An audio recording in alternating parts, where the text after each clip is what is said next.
Assalamualaikum warahmatullahi wabarakatuh. Selamat siang. Saya Nabila Aulia Putri Litonga. Di sini saya akan menjelaskan apa itu pra peradilan dalam hukum acara pidana. Istilah pra peradilan. Pra peradilan terdiri dari dua kata, yaitu pra dan peradilan. Sedangkan apabila kita teliti menurut istilah KUHP, pra peradilan maka maksud dan artinya yang harfiah berbeda, pra artinya sebelum atau mendahului, berarti istilah pra peradilan diambil dari kata pretrial, akan tetapi ruang lingkupnya lebih sempit karena pretrial dapat meneliti apakah ada dasar hukum yang cukup mengajukan suatu penuntutan terhadap perkara pidana di depan pengadilan, sementara ruang lingkup pra-peradilan terbatas sepanjang yang diatur dalam pasal 77 KUHP dan pasal 95 KUHP. Sedangkan dalam pengertian secara umum dicantumkan dalam pasal 1 angka 10 KUHP. Pasal 1 angka 10 KUHP, pra-peradilan adalah wewenang pengadilan negeri untuk memeriksa dan memutus menurut cara yang diatur dalam undang-undang ini tentang sah atau tidaknya suatu penangkapan dan atau penahanan atas permintaan tersangka atau keluarga atau pihak lain atas kuasa tersangka. Yang kedua, sah atau tidaknya penghentian, penyelidikan atau penghentian penuntutan atas permintaan demi tegaknya hukum dan keadilan. Dan yang ketiga, permintaan ganti kerugian atau rehabilitas oleh tersangka atau keluarganya atau pihak lain atau kuasanya yang perkaranya tidak diajukan ke pengadilan. Menurut Pasal 95 KUHP, Pasal 95 sesungguhnya merupakan penjelasan lebih lanjut ketentuan dalam Pasal 1 angka 10 KUHP dan Pasal 77 KUHP, dengan tambahan adanya unsur dikenakan tindakan lain tanpa alasan berdasarkan undang-undang atau kekeliruan mengenai orangnya atau hukum yang diterapkan tindakan lain berupa yang pertama, pemasukan rumah, dan yang kedua, penggeledahan, dan yang ketiga adalah penyitaan. Menurut M. Yahya Harahap, ditinjau dari struktur dan susunan peradilan, pra-peradilan bukan lembaga yang berdiri sendiri. Pra-peradilan hanya suatu lembaga yang ciri dan eksistensinya berada dan merupakan kesatuan yang melekat pada pengadilan negeri, dan sebagai lembaga pengadilan hanya dijumpai pada tingkat pengadilan negeri sebagai satuan tugas yang tidak terpisah dari pengadilan negeri. Dan yang kedua, pra-peradilan bukan berada di luar atau di samping maupun sejajar dengan pengadilan negeri, tapi hanya merupakan divisi dari pengadilan negeri. Dan yang ketiga, tata laksana fungsi yudisialnya merupakan bagian dari fungsi yudisial pengadilan negeri itu sendiri. Dan yang keempat adalah administrasi yudisial, personil, peralatan, dan finansial bersatu dengan pengadilan negeri dan berada di bawah pimpinan serta pengawasan dan pembinaan ketua pengadilan negeri. Selanjutnya, wewenang pra-peradilan. Kewenangan secara spesifik pra-peradilan sesuai dengan pasal 77 sampai pasal 88 KUHP adalah memeriksa sah atau tidaknya upaya paksa yaitu penangkapan dan penahanan serta memeriksa sah atau tidaknya penghentian penyidikan atau penghentian penuntutan. Akan tetapi, dikaitkan dengan pasal 95 dan pasal 97 KUHP, kewenangan pra-peradilan ditambah dengan kewenangan untuk memeriksa dan memutus perihal ganti rugi dan rehabilitasi. Menurut keputusan Menkes RI nomor M01PW0703 tahun 1982, pra-peradilan disebutkan dapat pula dilakukan atas tindakan kesalahan penyitaan yang tidak termasuk alat bukti, atau seseorang yang dikenakan tindakan lain tanpa alasan yang berdasarkan undang-undang karena kekeliruan orang atau hukum yang diterapkan. Menurut putusan Mahkamah Konstitusi nomor 21 PUU 12/2014, wewenang pra-peradilan ditambah dalam pemeriksaan keabsahan penetapan tersangka yang sebelumnya penetapan tersangka ini muncul dari putusan Pengadilan Negeri Jakarta Selatan nomor 04 PID Prap 2015 PN Jakarta Selatan. Wewenang pengadilan negeri dalam pra-peradilan untuk memeriksa dan memutus menurut Kitab Undang-Undang Hukum Acara Pidana atau KUHP. M. Yahya Harahap membahas secara rinci ketentuan pasal 1 butir 10 dan pasal 77 KUHP sebagai berikut. Yang pertama, Wewenang pertama yang diberikan undang-undang kepada pra-peradilan adalah memeriksa dan memutus sah atau tidaknya penangkapan dan penahanan. Yang kedua, memeriksa sah atau tidaknya penghentian penyidikan atau penghentian penuntutan pada bagian penyidikan dan penuntutan. Baik penyidik maupun penuntut umum berwenang menghentikan pemeriksaan penyidikan dan penuntutan. Selanjutnya, memeriksa tuntutan ganti rugi pasal 95. Tuntutan ganti rugian diajukan tersangka berdasarkan alasan karena penangkapan dan penahanan yang tidak sah atau oleh karena penggeledahan atau penyitaan bertentangan dengan ketentuan hukum dan undang-undang karena kekeliruan mengenai orang yang sebenarnya mesti ditangkap, ditahan, atau diperiksa. Dan yang terakhir, memeriksa permintaan rehabilitasi. Pra-peradilan berwenang memeriksa dan memutus permintaan rehabilitasi yang diajukan tersangka, keluarganya, atau penasihat hukumnya, atau penangkapan atau penahanan tanpa dasar hukum yang ditentukan oleh undang-undang, atau rehabilitasi atas kekeliruan mengenai orang atau hukum yang diterapkan yang perkaranya tidak diajukan di sidang pengadilan.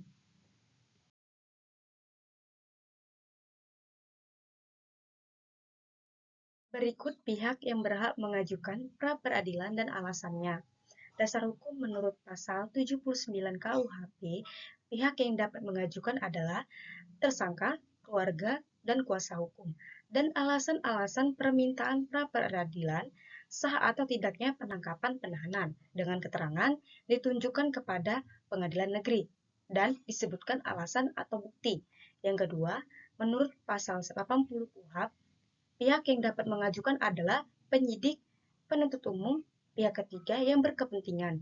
Alasan-alasan permintaan pra-peradilan yaitu sah atau tidaknya penghentian penyidikan atau penuntutan dengan keterangan ditunjukkan kepada pengadilan negeri serta sebut alasan atau bukti.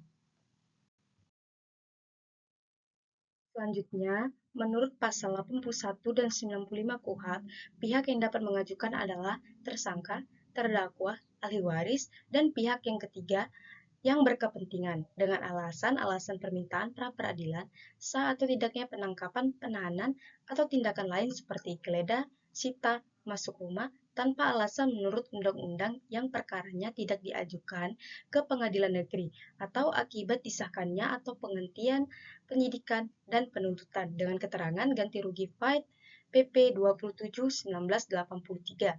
Menurut pasal 81 dan 95 KUHP, pihak yang dapat mengajukan adalah tersangka, terdakwa, ahli waris, dan pihak ketiga yang berkepentingan dengan alasan-alasan permintaan pra-peradilan, permintaan rehabilitasi karena penangkapan penahanan yang benar atau keliru atau karena perkaranya tidak diajukan ke pengadilan negeri dengan keterangan permohonan dengan pemulihan hak, kedudukan, harkat, dan martabat. Selanjutnya, menurut putusan MK nomor 21 PUUU 12 2014, pihak yang dapat mengajukan adalah tersangka, terdakwa, keluarga, serta kuasa hukum dengan alasan-alasan permintaan pra-peradilan, pemeriksaan keabsahan, penetapan tersangka dengan keterangan ditunjukkan kepada pengadilan negeri serta sebut alasan dan bukti. Selanjutnya, syarat-syarat pra-peradilan. Yang pertama, menurut Pasal 20 KUHP menentukan bahwa penahanan hanya dapat dilakukan untuk kepentingan penyidikan, penuntutan, atau pemeriksaan di sidang pengadilan. Suatu tindakan penahanan dilakukan dalam rangka mencari serta mengumpulkan bukti yang dengan bukti itu membuat terang tentang tindak pidana yang terjadi dan guna menemukan tersangkanya. Menurut pasal 1 angka 2 KUHP, berdasarkan hal ini, maka ketika bukti yang membuat terang tindak pidana dapat dikumpulkan tanpa penahanan dan atau tersangka tindak pidana dapat ditemukan tanpa penahanan, maka penahanan tidak lagi diperlukan. Yang kedua, kewenangan melakukan penahanan hanya dapat ditimbul sepanjang telah diberikan oleh undang-undang menurut pasal 3 KUHP, pasal 6 ayat 1 huruf A, JO, pasal 7 ayat 1 huruf D, penyidik pegawai negeri sipil lainnya menurut pasal 6 ayat 1 huruf B KUHP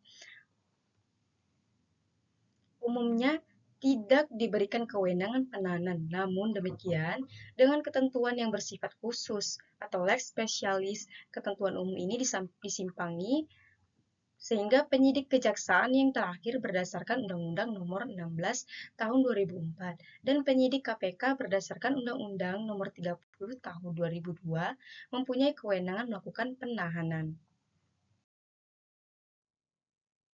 Selanjutnya, masih dalam syarat-syarat pra-peradilan. Yang ketiga adalah alasan subjektif.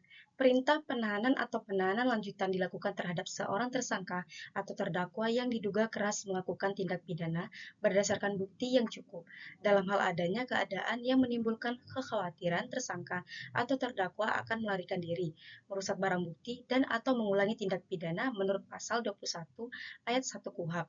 Yang kedua, alasan objektif menurut pasal 21 ayat 4 KUHP. Dan yang keempat adalah dalam hal penahanan, surat perintah dari penyidik menjadi mutlak. Dalam surat perintah tersebut harus disebutkan identitas tersangka, alasan dilakukannya penahanan, uraian singkat tentang sangkaan tindak pidananya, dan tempat dilakukannya penahanan dalam hal dilakukan penahanan rumah tahanan negara. Selain itu, sebenarnya, surat perintah penahanan juga harus memuat jangka waktu dilakukannya penahanan tersebut, yang masih dalam batas limitatif yang ditentukan oleh undang-undang. Selanjutnya, pendaftaran permohonan. Register perkara pra-peradilan dipisahkan dengan perkara pidana biasa.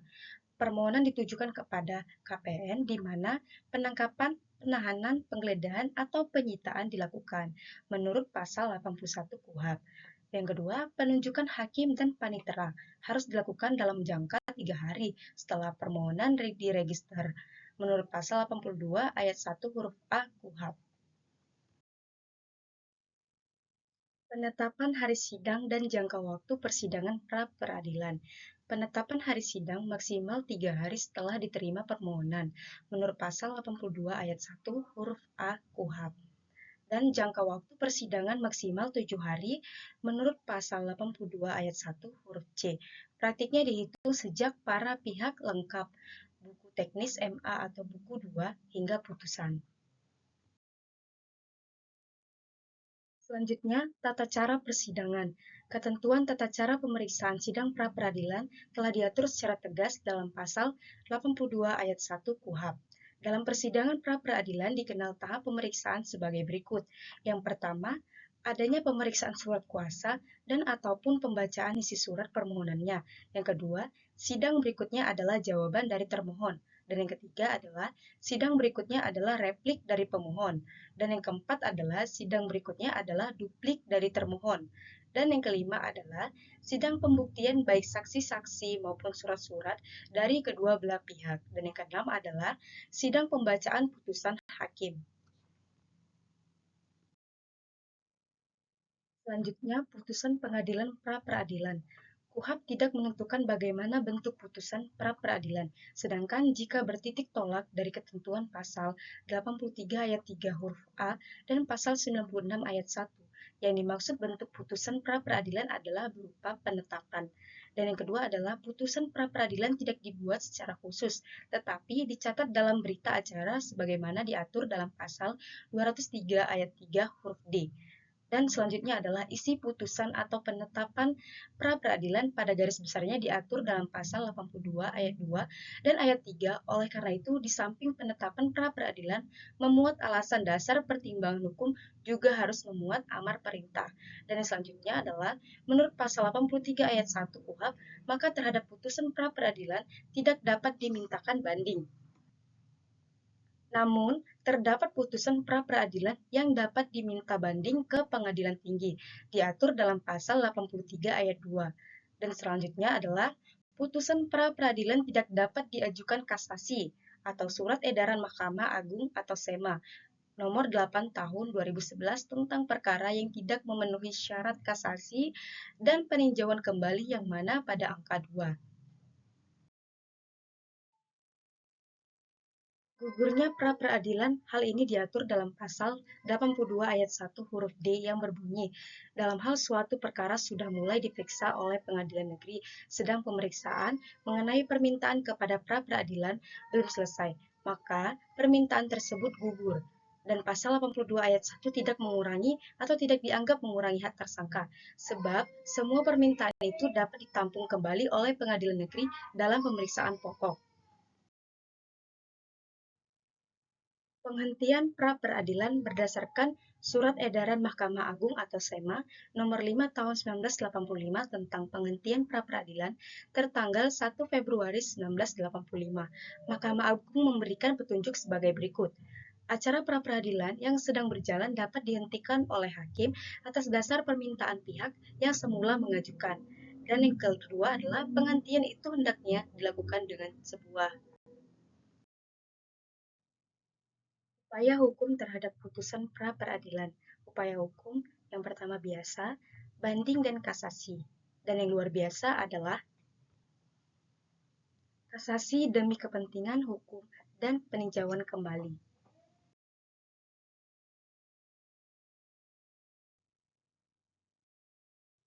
Proses pemeriksaan banding. Menurut pasal 82 ayat 1 huruf C KUHP, pemeriksaan pra-peradilan dilakukan dengan cara pemeriksaan cepat. Menurut pasal 67 KUHP, terhadap putusan pengadilan dalam acara pemeriksaan cepat tidak dapat dimintakan banding, kecuali bagi terdakwa yang dijatuhi pidananya merupakan perampasan kemerdekaan menurut pasal 205 ayat 3 KUHP. Menurut pasal 83 KUHP, menentukan putusan yang menyangkut kasus mana yang dapat dibanding dan yang tidak dapat diajukan permintaan banding. Menurut pasal 83 ayat 1 KUHP, terhadap putusan pra-peradilan yang berisi penetapan tentang sah atau tidaknya sahnya suatu tindakan penangkapan dan penahanan, maka tidak dapat dimintakan pemeriksaan. Selanjutnya, pemeriksaan kasasi. KUHP tidak mengatur mengenai pemeriksaan kasasi terhadap putusan pra-peradilan. Dan kalau diperhatikan perumusan pasal 83 ayat 2 KUHP, maka terhadap putusan pra-peradilan hanya dapat dimintakan putusan akhir kepada pengadilan tinggi karena disebut putusan akhir atau bukan putusan pada tingkat akhir. Dapat disimpulkan bahwa putusan pra-peradilan tidak dapat dimintakan pemeriksaan kasasi dengan alasan bahwa ada keharusan penyelesaian secara cepat dari perkara-perkara pra-peradilan, sehingga jika masih dimungkinkan kasasi maka hal itu tidak dapat dipenuhi. Mengenai kasasi terhadap putusan pra-peradilan, terdapat di Surat Edaran Mahkamah Agung atau SEMA nomor 8 tahun 2011 tentang perkara yang tidak boleh diajukan kasasi yang mana terdapat pada butir 2 yang menyebutkan putusan tentang pra-peradilan tidak dapat diajukan kasasi. Selanjutnya, pemeriksaan peninjauan kembali. Seperti halnya pemeriksaan kasasi terhadap putusan pra-peradilan, maka KUHP juga tidak mengatur secara tegas tentang pemeriksaan peninjauan kembali atau PK terhadap putusan pra-peradilan. Akan tetapi, dalam praktek hukum sudah pernah terjadi pemeriksaan peninjauan kembali terhadap putusan pra-peradilan yang didasarkan pada ketentuan pasal 263 ayat 1 KUHP dan pasal 21 Undang-Undang Nomor 14 Tahun 1970. Contoh, Putusan Mahkamah Agung Nomor 32 PK PID 1989 tanggal 7 Februari 1991. Putusan peninjauan kembali terhadap putusan pra-peradilan atas nama permohonan Dr. Randus Lukita yang dalam amar putusannya menyatakan mengabulkan permohonan peninjauan kembali dari pemohon, membatalkan putusan pra-peradilan di Pengadilan Negeri di Tebing Tinggi. Proses pelaksanaan putusan pra-peradilan. Dalam pasal 82 ayat 3 KUHP bahwa ada 3 macam pelaksanaan putusan pra-peradilan. Yang pertama, pemberian rehabilitasi. Dalam hal pemberian rehabilitasi menurut pasal 15 PP nomor 27 tahun 1983, isi putusan atau penetapan rehabilitasi diumumkan oleh panitra dengan menetapkannya pada papan pengumuman pengadilan. Penetapan pemberian rehabilitasi hendaknya tidak saja dimuat dalam papan pengumuman pengadilan melainkan dimuat juga dalam media massa demi nama baik orang yang bersangkutan yang sudah tercemar di mata masyarakat. Yang kedua, melakukan pembayaran sejumlah uang Apabila isi putusan pra-peradilan menetapkan bahwa tersangka diberikan ganti rugi sebagaimana tersebut dalam pasal 82 ayat 3 huruf C KUHP, maka tersangka selaku pemohon berhak untuk mendapat sejumlah uang sebagaimana tersebut dalam putusan pra-peradilan. Dan yang ketiga adalah melakukan perbuatan tertentu.